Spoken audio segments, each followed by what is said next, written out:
This podcast is sponsored by Ramp. Are you the decision maker in your company? Consider this. For the first time in decades, there's a better option for a corporate card and spend management platform. Meet Ramp, the only corporate card and spend management system designed to help you spend less money so you can make more. Most corporate credit cards offer points as incentives, but those points amount to less than their worth in real cash value. Ramp's business cards offer you cash back, real money in your pocket. Plus, you control who spends what with each vendor. And Ramp's software collects and verifies receipts automatically, which means you'll stop wasteful spending and close your books in hours instead of days. Businesses that use Ramp add up to 5% to their bottom line the first year. If you're a decision maker, adding Ramp could be one of the best decisions you've ever made. And now get $250 when you join Ramp for free. Just go to ramp.com/easy. Ramp.com/easy. RAMP.com/easy. Cards issued by Sutton Bank and Celtic Bank, members of FDIC. Terms and conditions apply. That's something that we love to do here on the Northland Sports Page. Just hope everybody just has a good time. Brian Prudhomme, Dave Cook. 1 hour is done. A second hour is upon us. And our next guest, Dave, we've had these guys on the show before. And there's a reason we introed with Party Rock Anthem, because the energy they bring, every segment with them, has felt like a party before. Yes, it always has, Brian. It always felt the energy was brought, as we say. I was going to say, the energy level on the show is about to increase significantly, we think, although maybe they're a little bit wiped, because I believe at Destination Fitness, they may have had some free classes this morning. But we're going to talk about that with Julie and Mike Hendrickson in just a moment, because we opened the show, Dave, talking about New Year's resolutions. We related them to sports. But I would think on the personal level, for most people, near the top or at the top is losing some weight, getting in better shape, etc. We all say it. How many of us do it? For how long are we able to maintain it? We'll talk about hopefully making that a little bit easier. Yeah, the experts are right around the corner, that's for sure, because that's one of the hardest things to do. It's easy to make them. It's hard to keep them. I was going to say, the experts certainly aren't us, so we will go to those experts. Julie and Mike Hendrickson of Destination Fitness. Good morning, guys. Good morning. That's so much pressure. I know, but you brought it right away. Right. I was gonna say. Even just by saying that, I think your energy level just increased for us. So, you're just living up to the hype already. We appreciate it. Oh, thanks for having us on the show today. This will be a lot of fun. Always is with you guys. Now, correct me if I'm wrong, because I think I ran across it on social media. You guys have already had a busy morning. Were there free classes this morning? Yeah, there were 3 free classes. We opened it up to anybody because, like you guys said, a lot of people want some sort of New Year's resolution. They want to get in shape. How do you do that? And so we just open it up. We did 3 different types of classes. We did a boot camp this morning, which is both cardio and strength. And then we did mainly just a strength class. And after that one, we kind of did a stretching class. So we kind of incorporate something for everybody. Absolutely. Now, we've had you on the show before, and we've had you do this weekend before with good reason with the New Year's resolution type topic. But, Julie, if I remember right, on a previous show, you said Destination Fitness isn't necessarily a January gym. Are you expecting this January to be any different? Are people's habits changing? So I still hold true to that. We are not a January gym. But with that said, I do think that we are still digging out from COVID. Which seems like it was a long time ago. Right. But more and more people are just getting out for whatever reason they were still back. So are we going to have a great January? Yes. Are we like a typical gym in January where it just goes gangbusters? No. We have just a great group of people that kind of stick it out all year round usually. I think that makes a lot of sense. You talked about people getting out. What kind of role has Mother Nature played? Because let's be honest, guys, December in the Duluth area has looked more like April in the Duluth area. And I know that's not great news for snow enthusiasts, whether it be, skiers or, some businesses thrive on winter weather and we're just not having it. But are you seeing energy and enthusiasm pick up? Because it's easier to pry yourself out of the house when there's not, 10 feet of snow on the ground. Yeah. With that said, we walked out into our parking lot and almost fell over this morning. It was slippery. Sure you noticed no doubt. That on your way in. I did. I think our crew is hardy either way. And to prove that point, I think only one person did not show up today. Yeah. Of all the people that signed up, which we had 60, 70, 80 participants, everybody except for one showed up, and there was a lot of ice on the road. So our crew is pretty hardy either way, and we bring the energy no matter what the weather is, Brian. I'm not shocked by that at all, because you bring the energy no matter what segment, time, date you guys have on the radio. So that goes without saying. Talk to me a little bit, because Mike, you said you did a little something for everybody this morning.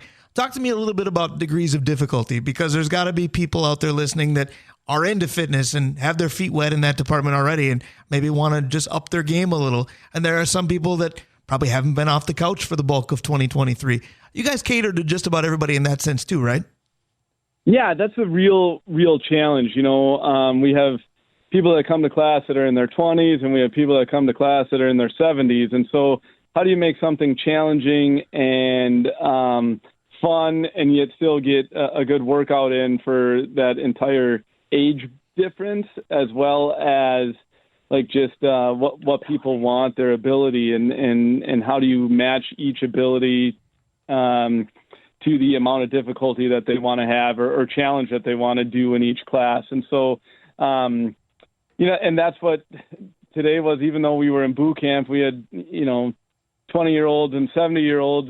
It's all challenging and fun for each individual, and it kind of depends on what you're looking for. So the class end of that is really, it's fun for us to kind of see what people want and need and what their goals are for the upcoming year. And so as we change that into personal training, then we can kind of dive into that and really attack that certain individual's goals and needs. That is good to hear, Dave, because I'm in my 40s, you're in your 50s, and right now we both move like we're in our 70s, so they could help us out as well. Yeah, Go ahead. 100%. That was going to be my question, Brian. So coming off this knee injury and not replacement, but the meniscus replacement. Surgical repair, yeah. Yeah. Yep. So when somebody comes in and they are, maybe past the physical therapy, the by doctor stuff, do you have programs that can help somebody maybe just getting back into it from an injury, or maybe not something so serious, but an injury that they're trying to take care of? Yeah, I think that's a really, really intriguing group of people, the ones that have done some physical therapy and they've kind of graduated from that, but aren't quite to 100% to what they used to do before they went in for that surgery or whatever they had done. And so we're able to strengthen that joint as much as possible and get the muscles surrounding that joint as strong as they can be. And that's something that would be a little bit more on the personal training end. But if you were in a class and we know a lot of our individuals, our clients that come in for classes as well, we can say, hey, I know that you've had this, so why don't we try and switch it up a little bit different. Yeah, maybe you don't get to jump it. today. Yeah. You're not jumping for Right. another month. So what can you do? The question is, should that person still, come to a class? Sure. We can give you something else to do. It's very individual. So even you just having that surgery, like you having it versus me having it versus my son having it versus that's such an individual question. See, Brian, here's why I need to go, because I'm not a fan of this walker, but you do get walker muscles, and Dana said you need to maintain the walker muscles. So Right. This is something that I'd have to do That's as well. true. I was going to say, there's a reason why my biceps and triceps don't match the rest of my body. Dips. No question about it. All right, guys, I want to get down to kind of a nitty-gritty type question, because we're talking about New Year's resolutions and how they relate to fitness, and everybody's got them. And by the way, if you're just tuning in, first of all, where were you? Second of all, we're talking with Julie and Mike Hendrickson of Destination Fitness. But let's talk a little bit about the resolutionists, if you will, when it comes to fitness, because there are people that have been dedicated to this for a while, and they're bracing themselves for things to be a lot more crowded for 2 weeks. And then those that made the resolution are going to go, about that. I'm not as cut out for that as I thought. So my question is this: what is, in your opinion, the secret to sustainability? Because everybody's going to be gung-ho from January 1 to January 15th. And how do we get past that and stay with this? I think that's a kind of a twofold question.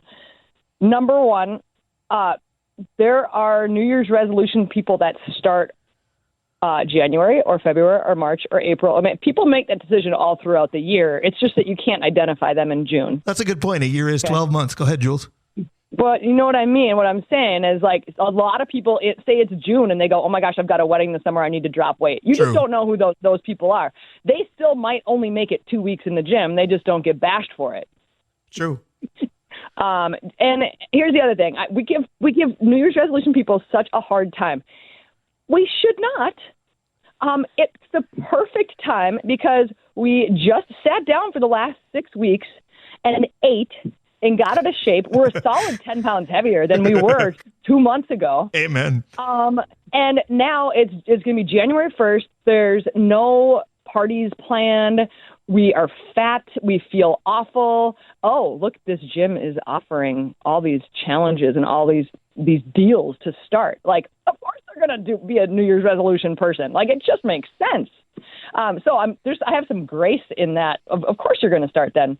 As far as sticking it out, number one, you really need to find a program that's going to work for you and think long term. You have to have a long-term mentality. Like, it just needs to be a lifestyle thing. And then also having someone for accountability. Most people need accountability, whether that's a buddy, whether that's a trainer. I don't think spouses make great accountability partners. I concur. Wait. I don't know if that's a great thing. Most people don't listen to their significant others. You need to find a friend and say, hey, look, am I picking you up? Are you picking me up? When are we meeting? Like, I'll see you tomorrow at 6:45 or whatever that time is. And I think that the groups of people that really, really make it have somebody else holding them accountable. So I think that's a huge key. Yeah. So I'd say that's even if it's just two things, if you could pick two things. Number one, this is like at least a year commitment, like a lifestyle change, and find someone to do it with or that can hold you accountable for it. I personally don't need that. I'm obviously quite self-motivated, but most people aren't. That's just the truth. No, that's very well said. I've been learning things from Julie since I think 1993 or 4, so it continues today without question. Mike, you said something that kind of sprung my mind into another question because you said, am I picking you up or are you picking me up and I'll see you at 6:45. Does time of day make a difference? Because when I look at you guys, and I've known you guys for a lot of years, if I send you a text message, not so hypothetically, to be on this show, and I send it at 10 o'clock p.m., I'm not going to hear back till morning, but I'm going to hear back at 5 a.m. Yep. Is it early risers have a better shot at this, or is it just you got to cater to your own schedule? I think you really do need to cater to your own schedule. Now, for me personally, I like working out in the morning better, but we have a number of people that do prefer to do something after work. They're not morning people at all. So for them to do something a little bit later in the day, that's whatever is a great time for you and before you get home, because once people get home, they typically don't go back out again. That's a great point. Especially this time of year. So, it's dark out and you get home and you're pretty much done for the night. So if you can do it before you get home, I would say that would be the biggest time to do it. But as far as the time of the day, it doesn't really matter. That's up to the individual and what works out in your schedule. I had this conversation with somebody the other day, actually, and we kind of came to the consensus that the nice part about the morning is crap hasn't hit the fan yet. If you plan a 5:30, 6:30, 7:30 p.m. workout, all the stuff that happens throughout the day can influence and push you back. You can't say you've had a bad day yet if you do it in the morning. That's it. And you don't even know if you're sick yet. Like, as far as being, like, when you wake up, you're like, I don't know if I'm sick. I'm going to go to the gym. And then afterwards, you're like, oh, shoot. Right. But, like, I got my workout in, so I'm good. No, that's very well said. Once again, we're talking with Mike and Julie Hendrickson of Destination Fitness. And I've been very fortunate to be friends with you guys a very long time. So I'm going to ask you a question that I think is good for everybody, but it's a little bit personal too. And I can probably hear Julie rolling her eyes going, this is Brian trying to make an excuse for himself, and I'm tired of it. But I have to ask you this because, Julie, you mentioned the term having some grace with people for different situations. So I have tried to get on, weight loss programs, workout programs, what have you. And I've stuck with some and I've failed at some. And, what you see is what you get when that happens. So what about something like this where, diet and exercise are linked and people go gangbusters for 6 days in a week, and then on that proverbial seventh day, I'll use football as an example. Somebody says, hey, let's go watch the game and have a beer. Well, I want to do that, but I don't want that to ruin everything I did the days prior. What kind of grace is okay to give yourself in that sense? So it depends on your goals. If your goal is to be healthy and fit, who cares about that seventh day? You can still be healthy and fit. If your goal is weight loss, that seventh day can completely negate your other 6 days. This is my life, Dave. This is my life right there. Go ahead. It really can. Now, once again, that doesn't mean you can't be healthy and fit. It just means you might not lose weight. This is a cycle we see in the gym, okay? So someone comes in and we say, hey, we help with diet and fitness. And they're like, that's okay. I got the diet thing figured out. I just want you to help me to work out. Okay. So we start working out with them. A couple months later, they're like, hey, I feel so much better. I feel healthy. I feel fit, like I'm getting stronger, but I haven't lost any weight. And I'm like, yeah, okay. That's not surprised. And they're like, but I'm eating pretty good. I'm like, I'm eating great. And I was like, well, did you stop gaining weight? And they're like, yeah, I stopped gaining weight. I haven't maintaining. Lost weight. Yeah. Yes. So that is classic. So usually when people feel like they've cleaned up their diet a little bit, they started working out, that's usually a good level of maintenance. This is just what we see. If you actually want weight loss, it takes another level of dedication in the diet department generally, which brings us to the 10-pound challenge. I know you were going to go there. Did you like my transition, though? I was. Thank you for the segue. Go ahead. Yep. We, this weekend, are kicking off our 10-pound challenge. We do it 3 or 4 times a year. And it sounds super cliche, but you kind of have to have a cheesy tag, to get people interested. So I'm teaching people how to lose 10 pounds in 10 weeks. I think losing 1 pound a week is like a super legit, safe way to lose weight. And it also is, I'm not just like, okay, go eat bananas for 10 weeks. Like, I want people to also be healthy. Right. It's a nice, healthy way to eat and incorporate lots of foods, and also realize that it is, nobody wants to hear it, about energy in and energy out, and how do we calculate that?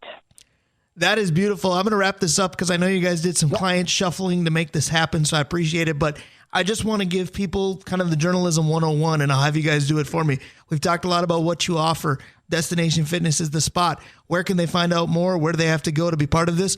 Wrap it up by the who, what, when, where, why for us, and thank you again. Yeah, so we are Mike and Julie Hendrickson at Destination Fitness. Our physical location is 4966 Rice Lake Road. You can find all about us on our website at destinationfitnessmn.com or Google search us. All right, well, this was perfect once again. I love you both very much. This was a blast. I told you the energy would be up. It's always hard to say goodbye to you both. So, Julie, I'll just say this. Yeah, and thank you very much. Yeah. All Thanks for having us on, guys. That is Julie and Mike Hendrickson. That is just fun. Yeah. Now, they have been Duluth East athletic parents for several years, and in Julie's case, a Duluth East athlete back when I was there as well. To get to see them as often as I do, that's not fake. That's not business. That's how they are. Yeah, no, that's fantastic when you meet somebody that can bring juice like that all the time. They are outstanding. Make your 2024 outstanding. Get involved with them if you'd like to.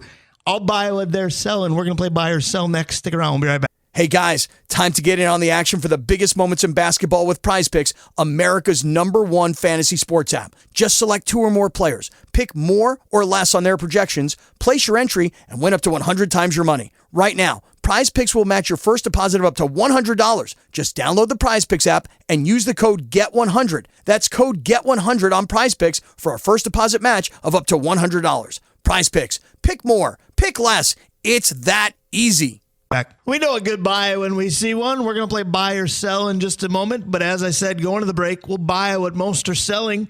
Most notably, our sponsors, Dave Cook. Absolutely. Let's start with Advantage Emblem and Screen Printing. Sammy's Pizza, the Blackwoods Group, including locations on London Road, in Proctor, in Two Harbors, Blackwater downtown, and Tavern on the Hill, Avenue 45. The Mount Royal Bottle Shop, Stewart's Bike Sports and Trophies, Pier B Resort, Kohler Toyota and Kohler Hyundai, Comfort Systems, Mike Regan at Christensen Group Insurance, Arola Architecture Studio, Hoops Brewing, OAR Holdings, and Kraus Heating and Cooling, your carrier in northeastern Minnesota, your Carrier HVAC authorized dealer. Again, so grateful for all of our sponsors. I got buy or sell is up for grabs. If somebody wanted to slap their name on that as the official sponsor of this segment, or maybe we grab an additional one, because we get some pretty fun reviews of this particular segment each week. Yeah, people seem to like it. It's real difficult because you hand out all these questions that I have to remember that it's not the Wild, it's the NHL, and there's all kinds of stuff going on. Right. So Dave is somewhat foreshadowing the format. I'll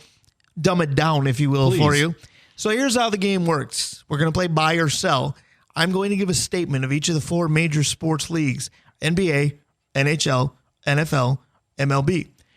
And what I'm going to do is make that statement, and if you agree with it, you say buy, and you tell me why. And if you disagree with it, you say sell, and you tell me why.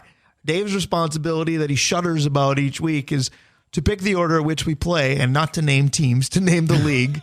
And then, of course, to give his piping hot takes, which you're pretty good at week in and week out.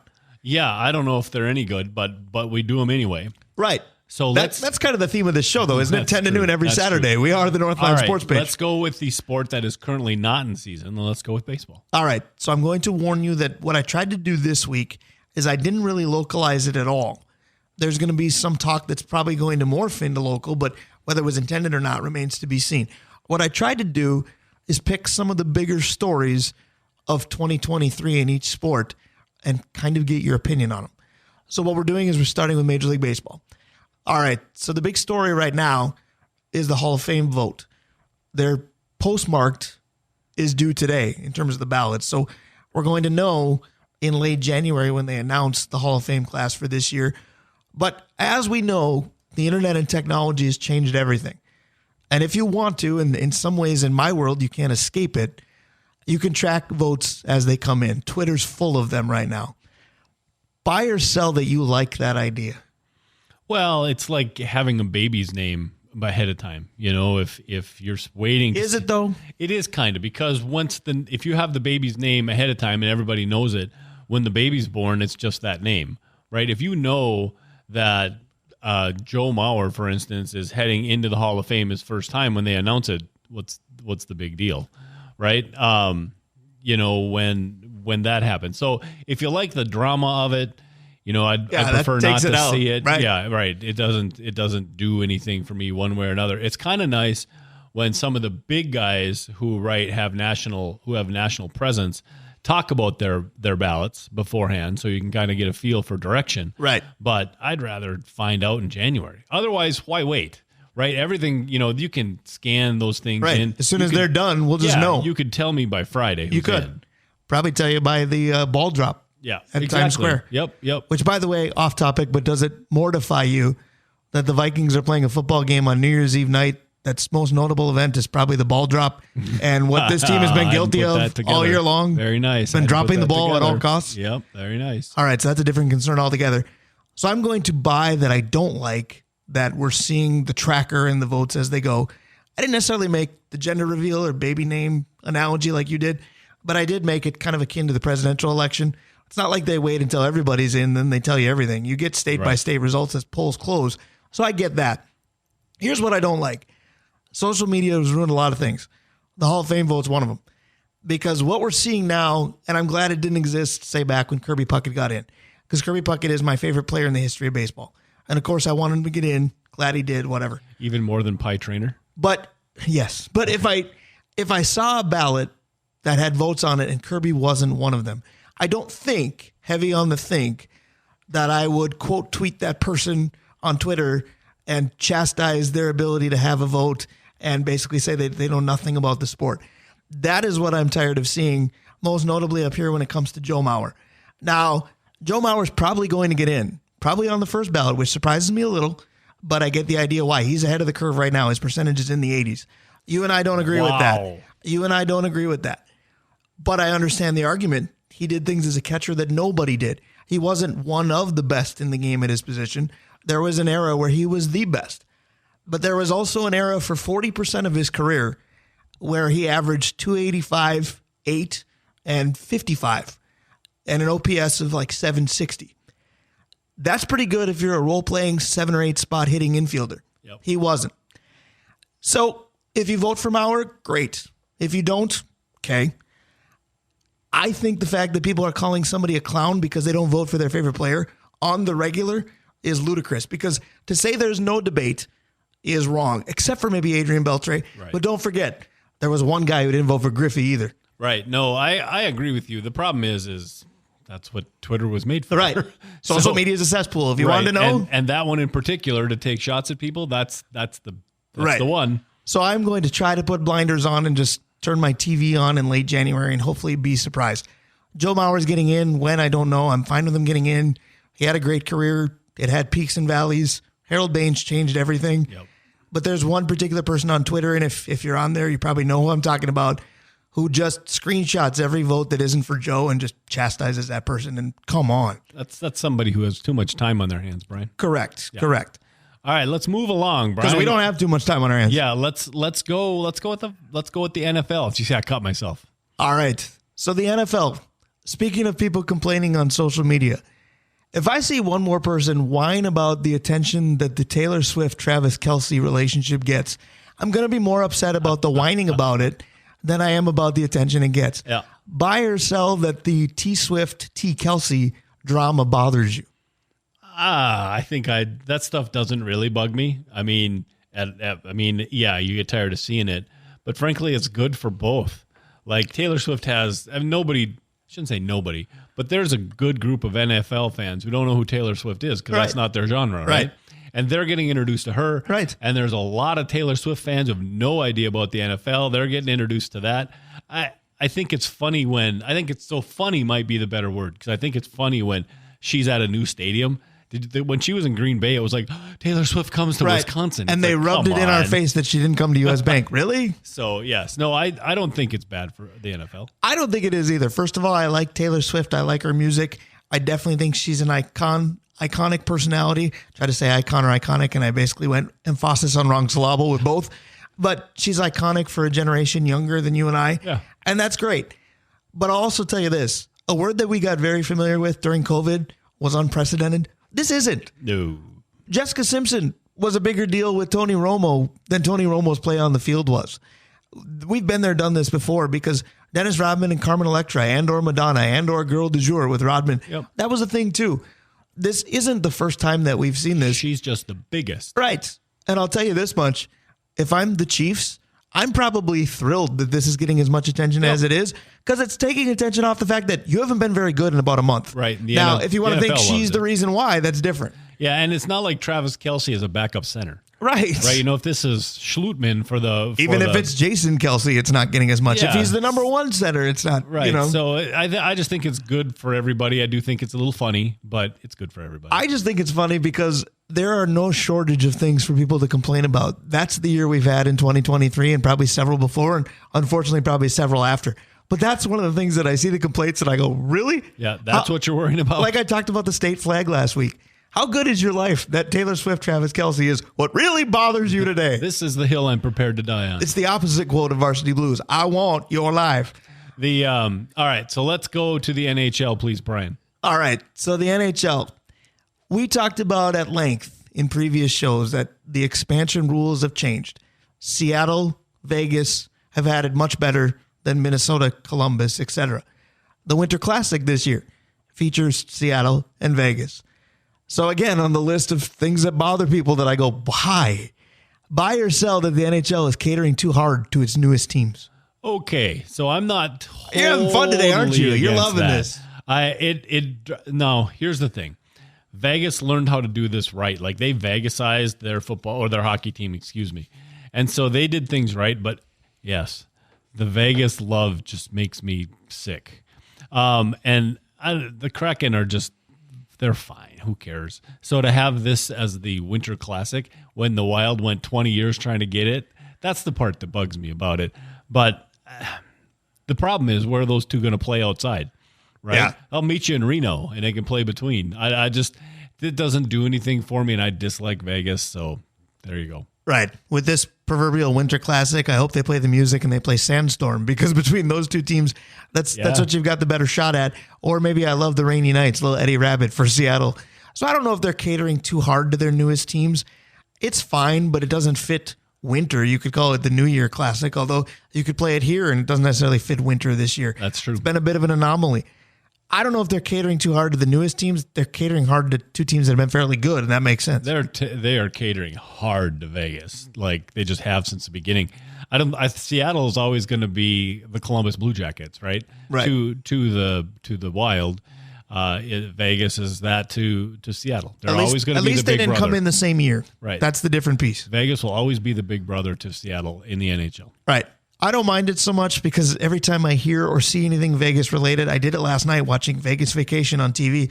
I leaned over to Jen. I said, I got to get back there.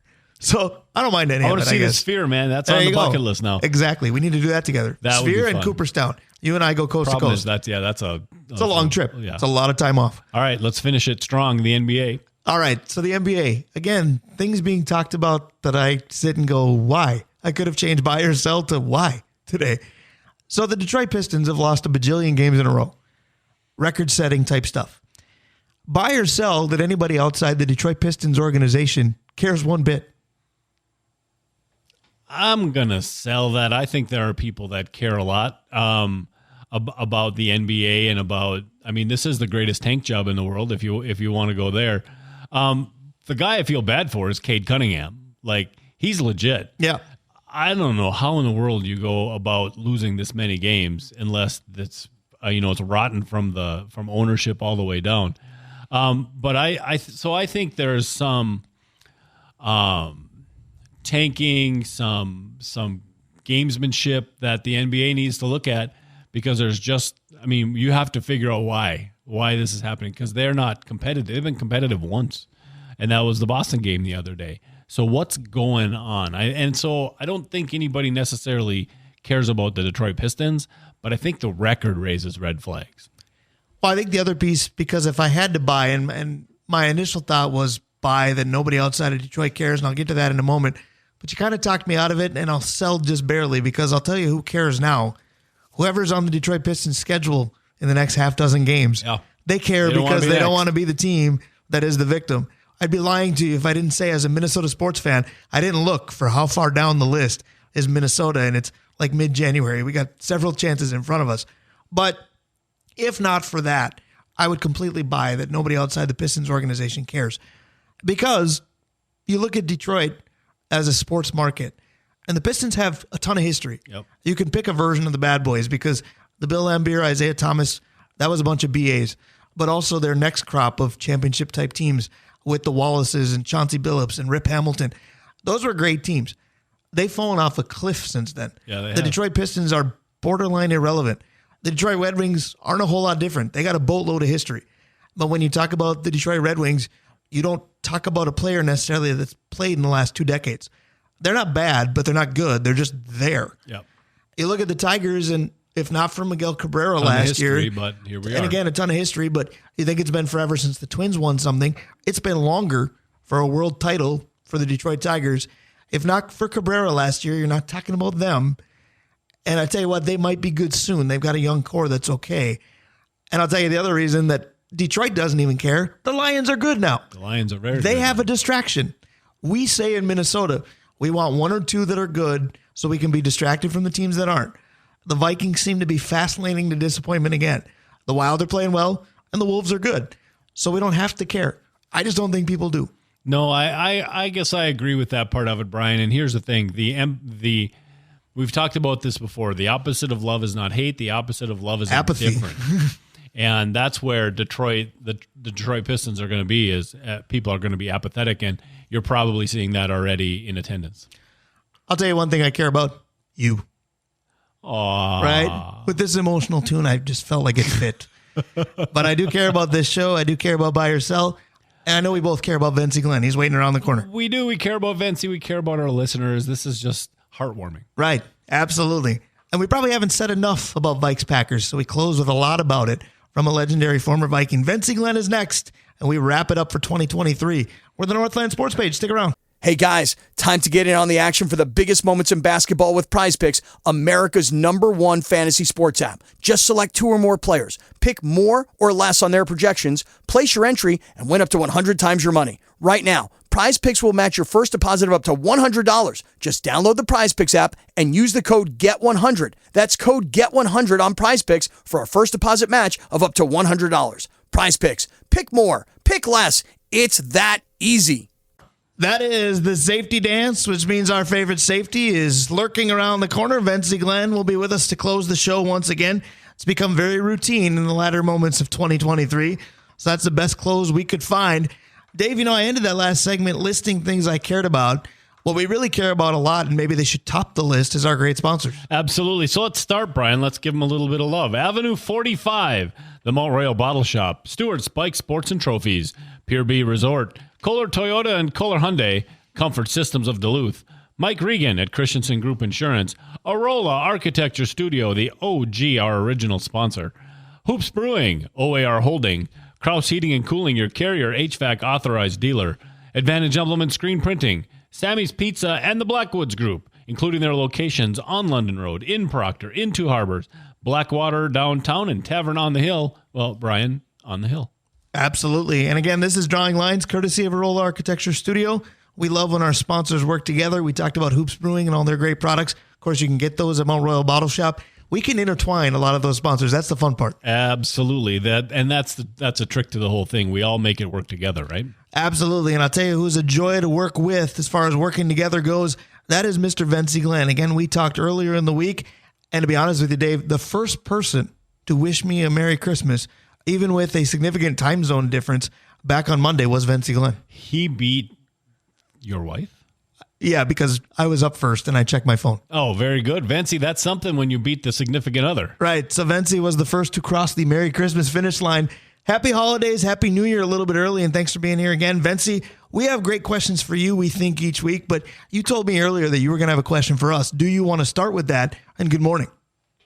Good morning. And I definitely want to start with it. But hey, I just do what free safeties do. We always first to the ball. That's right. You're covering everybody. I love it, man. I love it. So here's my question, guys, and I really want you guys to think about this and see it from my perspective. All right, let's say I'm a starting free safety in the NFL, and I got certain skill sets that the guy behind me does not have. But I also know that he can come in, he can run the defense, he can tackle, and he can run to the ball and make plays. That's my backup. Now, let's go to the tight end position. It might not be no Travis Kelce or George Kittle, but the backup can come in, run the route, block, maybe not to the necessary degree that they were, but still be productive and help the offense and the team. Now, the greatest and the hardest position on the football field is the quarterback. Hands down. We all know that. It's been proven. How come in the NFL, when you go from the starting quarterback to the backup, you go from A to Z to rock bottom? I don't understand that. How other guys can have their backups have to be accountable for, but you see teams go through 3, 4, 5 backups in a year. How is that? That is just poor play to me. You know what I'm saying? When you're supposed to be the best, you should never have a fall off from A to Z at your highest position. And I think that's the problem where people aren't seeing the effects of football teams is when you hold other people accountable, but your backups at the highest position are not doing the things that's capable of helping everybody else win. So you guys help me figure out why at the hardest position the drop-off is so tremendous and so notable. Yeah, it's an intriguing question. I think we both have an answer. I'm interested to see if they mirror each other or not, because I could see the wheels turning for both of us as we go. And Dave, you were the first to say I got an answer, so I'll let you go first. Yeah, I think it's a couple-fold. First of all, it seems so that's the Cam Newton issue, right? So Cam Newton is a starter in the NFL, but he's not right now. But it's like they don't want to bring in a starting caliber quarterback to back up your starter, because as soon as something goes wrong, it's the Teddy Bridgewater thing.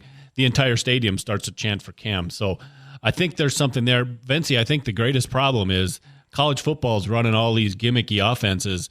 So you bring in a college football quarterback, you got to reteach him how to play football. Like you have to teach him how to run an offense. And you and I have talked about that. There are just guys that have been trained so hard not to read a defense that when they're put into the NFL, they're not brought into the Arena League, right? They're put into the NFL, right? And they're supposed to learn how to run an offense or read a defense they just can't. And so I think that's the biggest reason. They're coming in unprepared. I think that's well said, Vencie. My question is this: do you want to react to him or do you want mine first? Well, I want to react to him first in saying this. How many college quarterbacks start more than 2, maybe 2.5 years?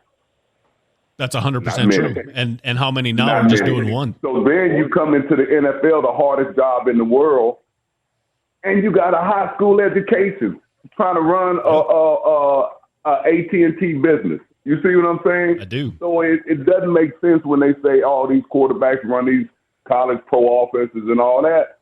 Man, they only there for 2 years. I didn't really start learning football till year 5. The first 2 years, you're playing off athletic ability, trying to figure things out and trying to find your DNA.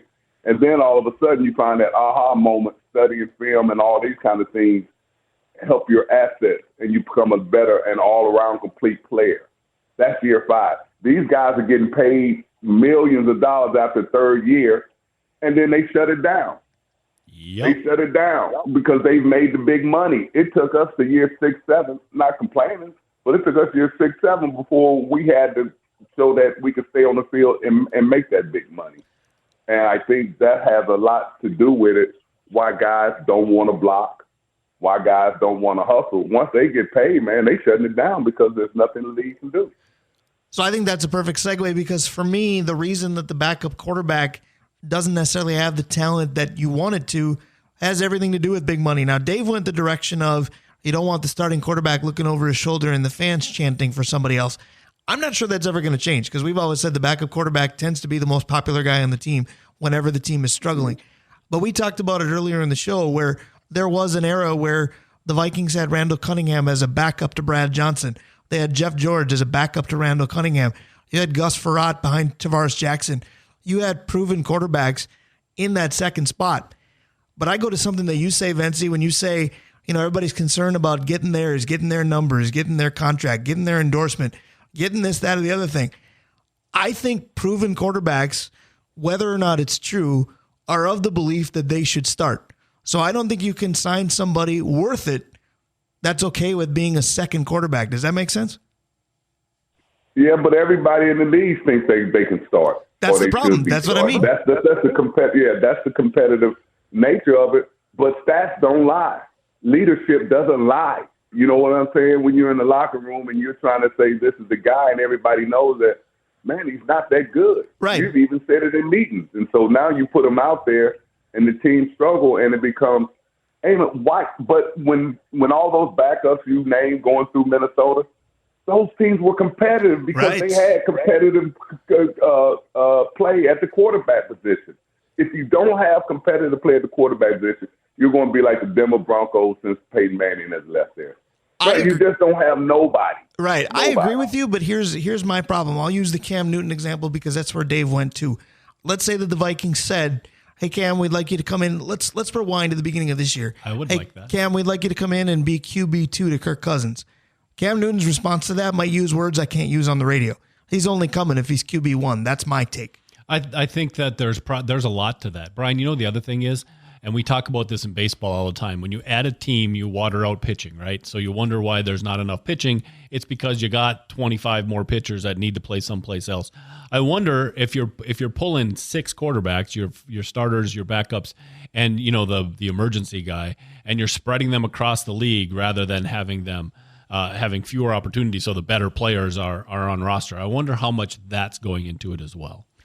I think that's a good point. Vencie, I want to go more to present day and less in generalities, although that was fun. We could do a podcast on that topic probably for hours. But again, I opened the show by saying I should be on cloud 9. Tomorrow's New Year's Eve, Vikings-Packers primetime. It's essentially an elimination game. We should all be on pins and needles and ready to burst with excitement. Instead, I've kind of got the Eeyore attitude of, oh, bother, I hope the Vikings show up with all the injuries they've had and the way they've played recently. Can you prop me up a little bit? This should be exciting, shouldn't it? I got you, homie. That's what I do. I'm going to give you a little insight. Now, I got a little insight from Wisconsin, and I ain't going to tell you where it came from. But that team over there is in disarray. That Green Bay Packers team is in disarray, and they ripe for plucking. And I think if the Vikings continue to play hard like they have always, especially defensively, and just stay in the game, I know we'll beat the Packers, and they'll put us in a better spot. And, of course, we'll need some help from some other teams. But I think these Packers are ripe for getting. I think that's an organization and a team that's trying to find the identity and trying to deal with some internal issues as well. So I think they're ripe for picking. All right, I like that. So you mentioned disarray. Is part of that from the weirdest disciplinary action you may ever hear about, that Jair Alexander is suspended for this game for inviting himself out for the coin toss in his own hometown? That's a new 100. One. Yeah. 100. I don't get it, guys, how these guys are it's a different world out there, you know, and it's just how these guys approach the game. But it all starts in the locker room, man. Guys, you have young coaches trying to deal with these young kids that's just different these days, and social media and all that. It's hard to be a leader of men if you don't understand demographics and know how to motivate men. Because you look at some coaches and you be like, why are they having all these problems? And you look at a guy like Antonio Pierce, who was a linebacker position coach, can come in and fire the guys up and just motivate them to do their job. That's all. Just do your job. So it's about being leader of men in the locker room, and it's not just these guys can run and jump up and down the field and be athletic. You have to have a core and a mentality that everybody abides to and understands, and a respect and love for each other in the locker room. So I always say the teams that in the locker room that are together, they play together on the field, and they have good results. I like that, Dave. The coolest thing I read on social media about the Jair Alexander suspension is somebody said Aaron Rodgers last year is going, why didn't I think of that? Man, Vencie, I have so many questions for you. Oh, we got 2 minutes, so speed it along. I know. 2-minute drill. You guys are both good at it. I have to decide which one is more important. So we just talked about coaches, and San Diego is going to have an opening. The Chargers. Yeah, oh, that's right. Sorry. The Los Angeles Chargers are always going to be San Diego to me. I do it too. They're talking about a coach and a coach that's currently under some duress in colleges, Jim Harbaugh. Vencie doesn't exactly love, by the way. Right, but what would you – I mean, a college coach – let's just take Harbaugh's name out of it for 10 seconds. A college coach coming into the pros. What does a college coach coming into the pros have to do to get the locker room like we were talking about in the past? If he ain't Nick Saban or Kirby Smart or a couple of the other ones out there, I don't think it's going to matter because you don't know how to deal with these young men. Harbaugh is not like his brother. Harbaugh likes the attention. L.A. is not a place to come out and get attention because everybody's attention grabbers in L.A. You got to understand these kids know who Harbaugh is from playing against them in college and things like that. And it's just a respect level that you bring in when you come with you. College is not the pros. Everybody knows that. What you do in college and the control you have in college as a coach is not the control that you're going to have over grown men in the pros. You can't bench him and say the guy behind you is a 5-star and going to play. No, we paying this guy $20 million a year. He got to play. It's different. So your leaders are different. Your bosses are different. The things you do out in the public are going to be different. And when you got a coach that has an ego like that, that's not a good setting. And plus, he doesn't have the people in the locker room with the L.A. Chargers to help him build that kind of institution up there. You got to find locker room guys, man. That's all in. Such a great answer. Vencie, in the 30 seconds or less category, from one Harbaugh to the good one, you mentioned his brother, John Harbaugh, is having a great season. Baltimore flexed on San Francisco back on Monday night. Now it's Baltimore and the Dolphins. Could be an AFC title game preview. Is Baltimore the team to beat? Are you convinced? No, Baltimore's a team that's going to play hard, and you have to beat them every week. It's not the team to beat. They're going to play disciplined football. They're going to play. They have a great quarterback. They have a great system. They have a belief system in there because it's a blue-collar town, so they go to work every day. They don't get caught up in the limelight in L.A., Dallas, and other places like that. So Baltimore is just a good, solid football team. They've been the same way. They DNA for the last 20 years. They play hard. They play defense, and you got to beat us. You're not going to beat ourselves. Sounds like a safety, I know. Vencie, you are the best. Our New Year's resolution will be to continue to involve you as much as we can. We appreciate you. We love you. Have a good, happy New Year. Thank you, Vencie. All right. Take care, guys. Be good. Absolutely. That is Vencie Glenn. That is the Northland Sports page. Thank you, Dave Hoops. Thank you, Sadie Keller. Thank you, Julie and Mike Hendrickson. Thank you, Vencie Glenn. Thank you, Dave Cook. We're out of Thanks, here. Brian. Happy New Year. Hey guys, time to get in on the action for the biggest moments in basketball with Prize Picks, America's #1 fantasy sports app. Just select 2 or more players, pick more or less on their projections, place your entry, and win up to 100 times your money. Right now, Prize Picks will match your first deposit of up to $100. Just download the Prize Picks app and use the code GET100. That's code GET100 on Prize Picks for a first deposit match of up to $100. Prize Picks. Pick more. Pick less. It's that easy.